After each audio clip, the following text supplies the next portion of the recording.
C'est par la visite du terminal pétrolier de Djeno que le secrétaire général de l'OPEP a débuté son séjour de travail Pont-Tenegrin. En compagnie du ministre congolais des hydrocarbures, le Nigérian et sa suite ont pu apprécier la splendeur des installations ainsi que le travail réalisé au quotidien.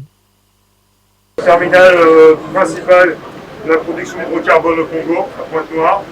Je suis impressionné par le niveau de développement et de maintenance et d'efficacité des opérations au sein de ce terminal. L'acte 2 de cette journée du 25 août a été la réunion avec les sociétés pétrolières de la place. Une rencontre ponctuée par la présentation des plus grands opérateurs du pays, à savoir Total Énergie EP Congo, Eni et Perenco. L'OPEC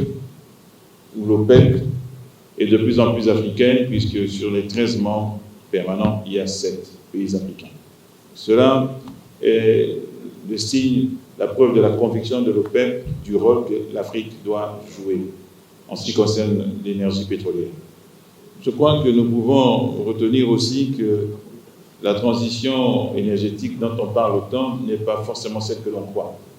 Et que pour l'instant, pour pouvoir faire face à toutes les contraintes liées à l'accès à l'énergie, au développement des pays, nous allons encore pendant longtemps avoir besoin de toutes les formes d'énergie. Et que donc les hydrocarbures ont encore un bel avenir, à condition que leur exploitation devienne le fruit d'un dialogue entre tous les producteurs, mais aussi entre les producteurs et les consommateurs, à condition que leur mise en œuvre intègre clairement la question de la durabilité, la question des changements climatiques et la question de la décarbonation. Au terme de la séance qui aura duré en tout plus d'1 heure, Mohamed Sanoussi Barkoudi a été gratifié de quelques présents.